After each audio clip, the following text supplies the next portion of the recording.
Hello, welcome to Our Time. Wherever you're watching and whatever time you're watching, anywhere in Australia. I Do you know. know we're on at some peculiar times? Well, we are, I think, 1 o'clock in the morning somewhere. Oh, I'm asleep by then. 2 o'clock in the afternoon. 7 o'clock in the evening. Yes. It's fantastic, though, and thank you very much for staying by us and also joining Facebook, because we're getting more and more likes every week on Facebook, and it's just fantastic. Yes, it is. We're not here to talk about that. No, we have some very special guests. Who's that? Well, Malcolm, Will we know them? Yes, you will. You promise? No, just listen to this.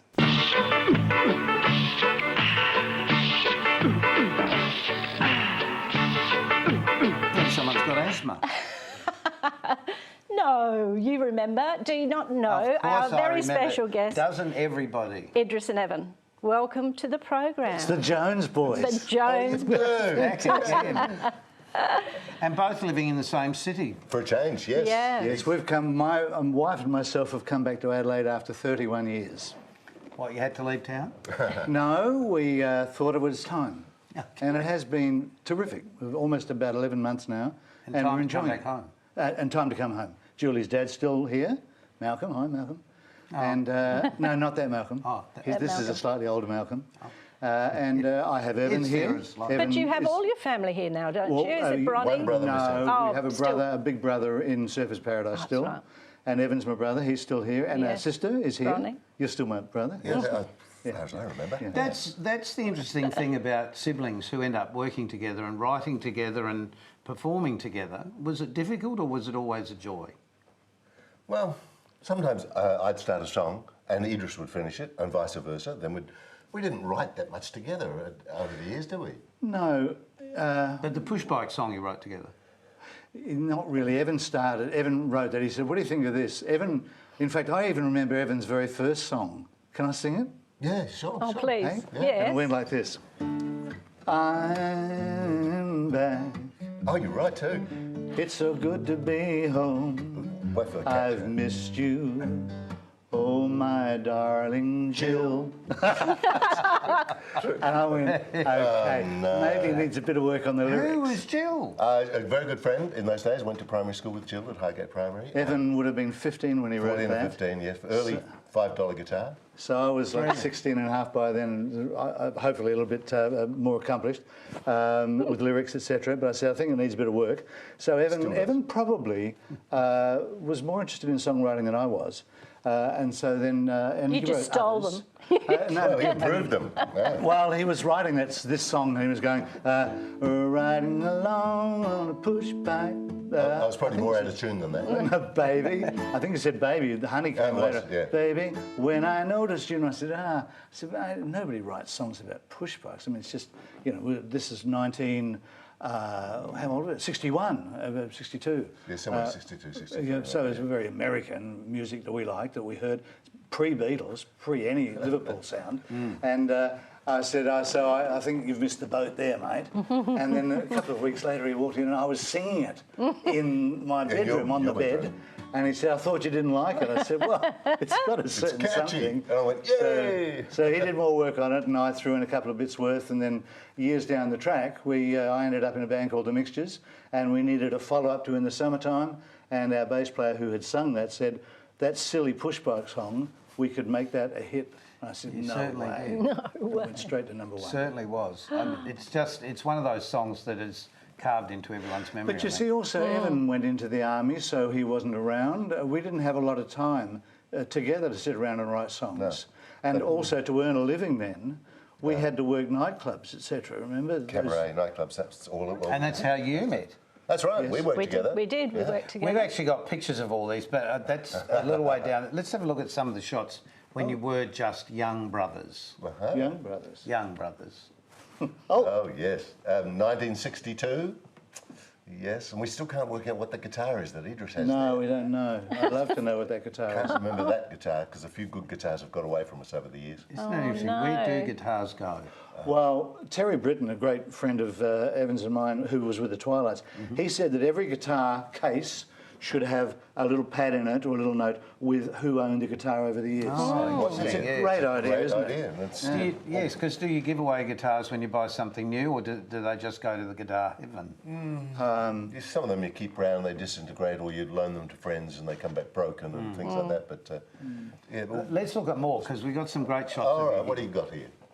Oh, the 1966, the Gingerbread Men, or two of the Gingerbread Men. That was at the Highway Inn. Highway Inn on Anzac Highway. Here in South Australia. Yeah, Dean Burbeck on drums, good on you, Dean. There we go. Oh, look at you. Well, Idris had this TV show with You've got more hair there, though. Judy Jacks. Judy Jacks. Well, different styles of Right, hair there. yeah. That's it. No, it wasn't me. That was Judy Jacks. Right? Yes. And that show ran for 6 months. Well, No, start living it was for 3 about months. 9 months. We did. We first one was Dig We Must with Bobby and Laurie, and Denise Drysdale and Ronnie Burns and Judy Jacks. And then the next year, I think Bobby and Laurie actually split up then, and so they asked me to be co-host with Judy Jacks. So we did that for another 9 months. That was the next Do you year. have any of that? Did they have any Kinneys? of any of That was the ABC in Melbourne, and no, they threw most of it away, Yes, what a and shame. I taped over it. Yeah. A couple of bits survived, and they're on YouTube, but don't look at them. No, they're good. It's good to look at. young. It is because, truth is, your memories are our memories because we all grew up in the same time period. So as soon as you sing one of those songs that you are going to Takes us sing back. perhaps at some time in the next half hour, everyone's going to go, oh, yeah, I remember that, I was there. Or, in fact, those who saw you perform, it'll all come flooding back. The only show that we've ever done, the biggest, probably one of the most renowned shows we ever did, I've never had anybody say they saw the show. We opened for the Rolling Stones here in Adelaide in Really? 1966. No, 64, I think. 64 was... What? The audience hadn't turned up yet.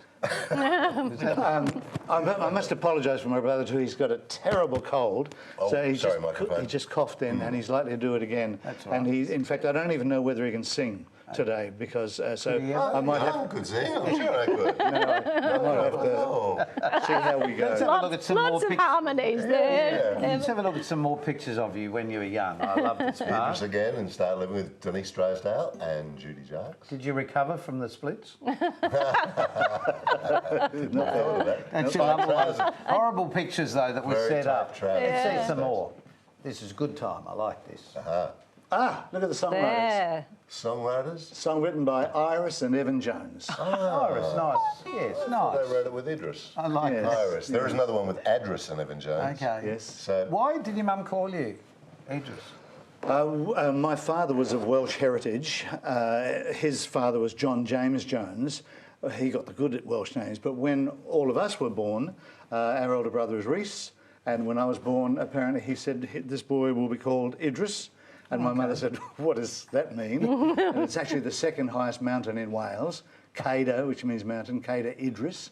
And I mean, my parents must have, gone with it, obviously.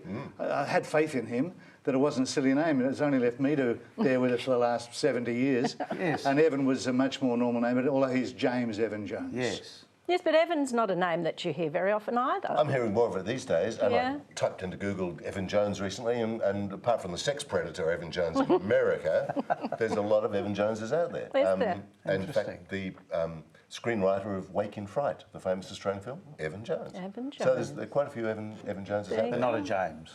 No, that's why. Why did you Changed. go to Evan instead of James? Well, many years later, I finally got to use the James when I went to art school. When my health was a bit dodgy, I went to art school to have another way of keeping busy, keeping out of trouble. And they'd call the roll every day, James Jones. And I go, oh, that's me. So they all know me as James Jones, the artists of the world and the galleries, whatever, all around Australia, I should say. But the other thing is that with a name like Jones, what do you put with it anyway? I mean, Peter Jones, David Jones. Could have settled for Tom Jones. That would have worked nice. But, so that, I think that the Sort Welsh of been thing taken, worked. though, really. Yes. Hasn't it? That was the problem. Yeah, not when I was born. No, hang on. I think we beat him. Yeah, we're a bit older than Tom. I think we are. Yeah. No, I don't know. No, I think he's older. He would have He's to older. be. 'Cause Oh, yes, you're right. You're right. You're only 45 or something. No, I let it out of the bag You before. did, you did. No. But that's okay. Let's see some more, because these are great. I love these. Which saw that of the one. mixtures are they, Idris? There's a lot of hair there. Yes. Well, that's the mixtures that did record in the summertime and the Pushbike song. So that's That's the mixtures that should be well known, even though the mixtures themselves as a group went for probably 17 or 20 years. There are histories around that'll tell you. Yeah. Yeah. Throw in some more, chaps, of the shots we've got here. Simplified Piano by John Lane. I think that was English, wasn't it, Idris? I do not know. So the real... Oh, sorry, Dan. No, you go. Well, the real question here is, so you've had this fabulous hit song right around the world, and clearly that's brought you the Rolls Royce and the houses all over Australia, so you can just jump from one to the other. What's he talking about? No idea. The big screen TV and The song was held up from #1 position in England because of My Sweet Lord, George Harrison. It kept us out for I don't know, 3 or 4 weeks. It made #1 on one of the other charts. Obviously, it earned a lot of money somewhere For along someone, the way. For not someone. us. But that's all right. We can't complain. I mean, we've had a good run. We've had a good life. I guess it's a compliment, though, isn't it? In a funny sort of way. The word that you wrote the song, everybody loved it so much. And it's like, how, 50 years or more? Well, the funny thing about the Pushbike song to me is that after about 10 years after it was a hit, it was pretty old-fashioned and, not in. Not in.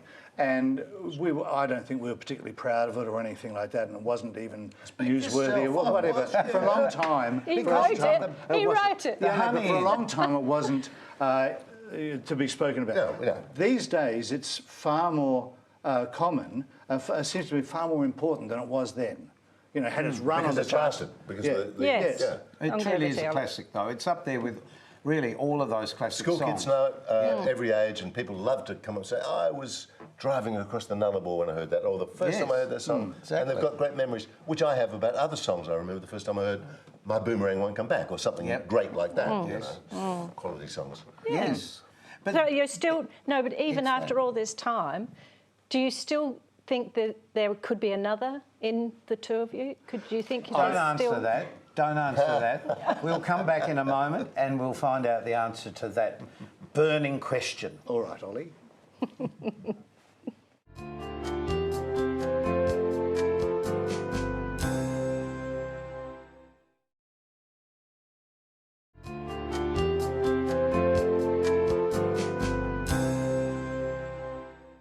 So can they answer me now? Yes. Welcome back, first of all. Welcome back. Now ask the question again. Again, do you think that you possibly have another song like that in you that you could do together?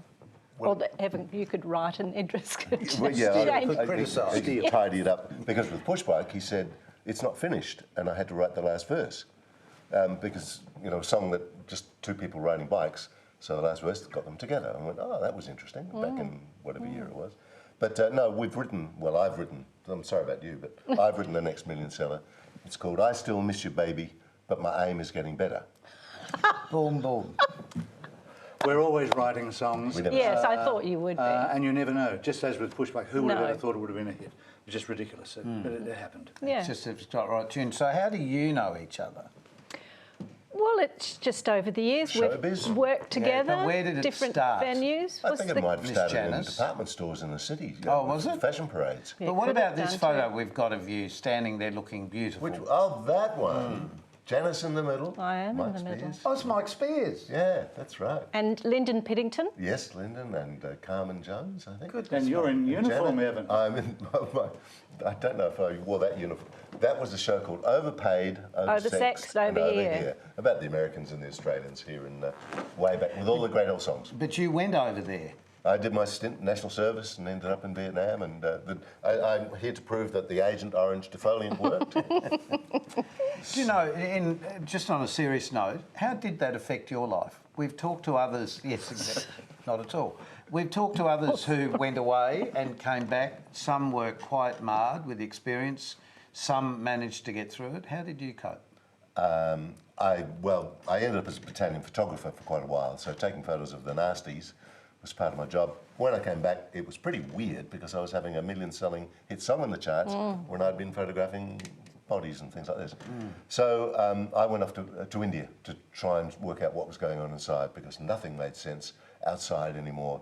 The values I was living by, had to chuck them away and had to start afresh. And I was lucky that I didn't go the way of alcohol or drugs or anything like that or violence. I just for whatever reason, it sent me inside, and maybe the perfect man I am today. Nice. Lovely. Oh, I'm meant to be serious about this. Yes. No, but seriously, it's an interesting question, because I was also in that time period where, you know, we were called up and it was a marble, Yeah. and Good if luck your number with that, came up or didn't come up, you stayed or you went. Mine didn't come up and I stayed. Yours obviously did and you went. Yeah. People like Normie Rowe obviously had to go and be made an example of in a way. It became sort of the Australian version of the American Elvis Presley, I guess. True. If I can just add to that, the day I received my call-up notice, I just had a phone call from Colin Cook, a singer in Melbourne Days, and he said, "Jonesy, how would you like to work as a duo with me on a ship all the way to England?" And I said, "Well, I've just got to fail a medical first." So, unfortunately, I passed the medical. Marty Christian took my place, went over with Colin, and there's Marty with the New Seekers for all those years. Still lives in London, and lovely guy. So that's the twist of fate, isn't Yes. It is a twist Sliding of fate. doors. But you have worked with a lot of famous people, like this photo shows. it? What's this photo? Oh, Who are they? that's John English on the left, up the top. Yes. Cole Joy. Cole Joy, third along from the left. I reckon that's Idris Barry Jones in the Crocker. middle with a red shirt. That's Idris. That's Jones. Evan with the blue shirt. Down the silly Barry Crocker, being silly. As usual. And that's Wayne, Rooney? the Wayne. motorbike rider. Wayne. Oh. Yeah, Wayne, what's his name? That was Wayne. too many years Wayne. ago to remember. He was world champion. He was a fantastic guy, That lovely was guy. Great, a lot of fun, and that was at a Royal Command performance. We were lucky to. And that's what I was trying to get to, yes. The fact that you've done those sort of things in your life, do you feel, for all performers in our age range, do you feel a bit sort of let down by the fact the country doesn't respect who you've been and what you've done? We did it because we loved it. Yes. I think if you felt like that, you would do something about it. You would be more needy. Evan and I have never been particularly needy. I think Evan and I wanted to be in show business to be good, to excel in what we did, And to enjoy it. and Enjoy. And enjoy, to have a good life. Whereas I think a lot of people go into show business to be famous. Yes, If the the wrong fame reason. happens, now the odd thing I have often noticed is that a lot of very pushy people don't have the talent, and a lot of very talented people don't have the push. Evan and I think, it was somewhere in between, and I don't say we just drift along, but we've done nicely and been happy with it, and don't need to be looked at as we walk down the street. No, that's right. It's great being anonymous and only. Not anymore. Not anymore. I'd never. They'll know your faces as we are now. That's the... I wouldn't go on television so people could recognise me. Oh, this is only radio, don't worry. That's what she told me. Idris, so since then, since those days when you were all working together, what have you been doing? Because you've taken another career path in many ways. Well, I was with the Mixtures I kept leaving the Mixtures actually. I kept joining them and then going, I don't like this music much anyway. And I always felt like I wanted to be a solo singer because I liked Andy Williams and people that sang like that. But I don't think I had the vocal equipment anyway. And not only that, music was changing. It was all about rock and heavy rock and groups. So I left the Mixtures. I left them 4 times, meaning I joined them 3 times. But they're great friends and they're still great mates. And so I came back to Australia and I formed... Because you were living at that time... In England, in London. I came back to Australia and formed a recording studio called Grapevine Studios with a mate of mine called Brian Braidwood, who was Bev Harrell's first husband and a great friend of mine. Bev's been on the program. We've had Bev. Yep, Bev, great talent, good mate of mine. So we had this Grapevine Studios and we did that for about 7 years and we were doing jingles, commercials. And so it turns out that I may not write the love song of the century, but I am quite good at writing catchy little jingles. Like what? Yes, like what? Like, the cats of Australia have made their choice. So we can't say that. Oh, we can't say No, what? can't say that. Didn't Can't realise. say Snappy Thomas. That was the key of the original. I obviously didn't sing it. It was very high. So jingles like that. Yep. And then I kept on doing it. Then I left Adelaide because we had 2 chronic little asthmatic children who are now strapping fine young men at opposite ends of the earth. Julie and I went to Sydney for 20 years and Surfers Paradise for the last 10. and here after 31 years. Abandoned You're the back. children and came back We've home. learned how to live near each other again. Yes. Isn't that brilliant? That's Yes. right. And Yeah, they so- are, no, but they are within walking distance of each Just other about. now. Just Evan about. himself, yes, Yeah. yes, Yeah. yes. So is the brotherly relationship still as strong as it ever was, or has it grown over the years? No, I'd say it's better than it ever was. I think it's stronger now because he no longer smokes. Makes a big difference Now for a you're non-smoker. committed. Now you're committed. I think even when we were younger, we were probably rivals a bit, and now we've carved our own separate ways. Evan with his artwork, and he's always busy as. And I have a couple of children that, even though they're at opposite ends of the world, still seem to take a lot of Julie's and my thoughts and care and time.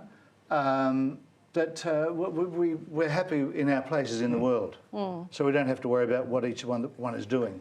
So if you were, if a young male or female singer came to you at some point, said, you know, we've got this ambition and we write songs, what's your advice? Don't do it.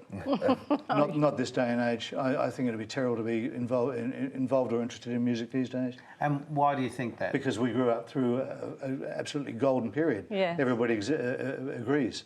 I mean, the 30s were great, the 40s, the 50s were unbelievable, the 60s were fantastic, 70s good and everything, but it started to get silly in the 80s, 90s, thank God for Michael Jackson, but since then... Yeah, but do you think it is, the music today is basically like, it's just, they come and go, it's not memorable. It's Well, yeah, I mean, there still are some great... I mean, when you see some of those talent shows, I'll sit there and I go, that's rubbish, and I go, oh man, that is a great song. Now, that's a great song. I go, see, I'm wrong, that is a great... They still write some great songs.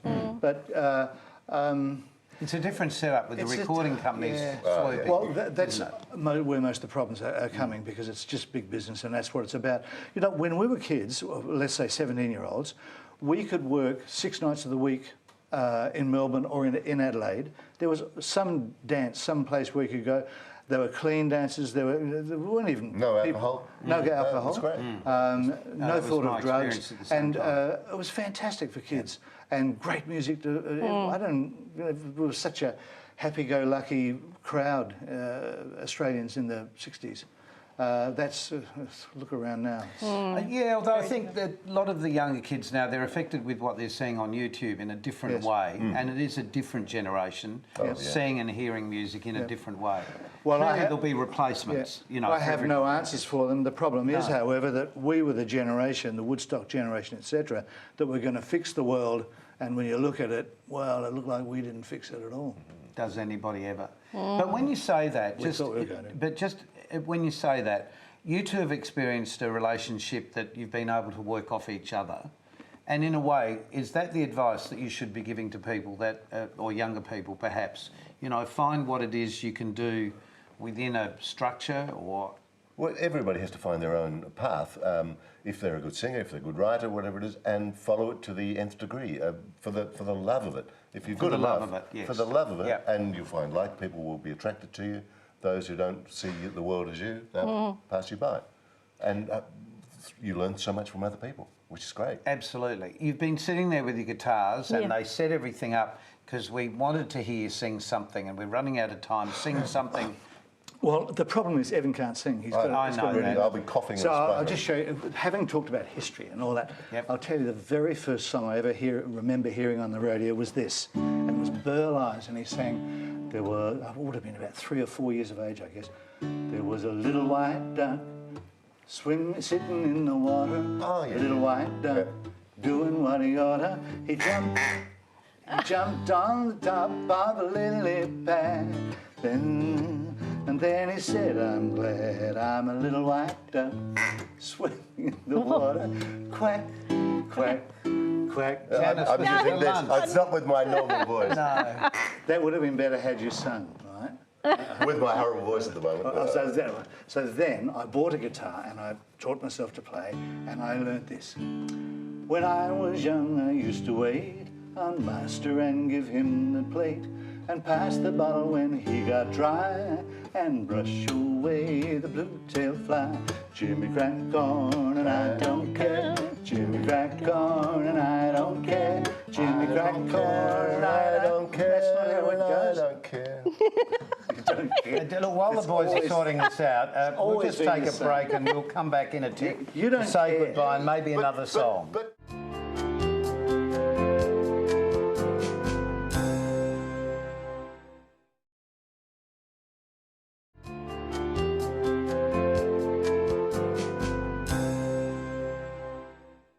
It's all right, they've stopped arguing now. I'm going to sing a song. So welcome back for the Friendly Family Yes.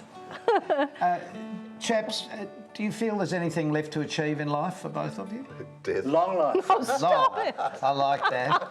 It's an interesting combination between the two answers there. Yeah, I've never tried it before. It's almost Good. time for us to say goodbye, but we'd love to hear you sing something else. And I know Please. you've got something about the city you love at heart. We took a song called Abilene and thought, doesn't that sound like Adelaide? It does. And we went, But hang on, before you do, we'll just say goodbye. Goodbye, and thank you for joining us once again. And keep yourself nice until we see you next time. And our big thanks to Idris and Evan Jones. Adelaide, Adelaide, the prettiest town that God ever made. There ain't no other time I'd trade for Adelaide, my Adelaide. I said, love.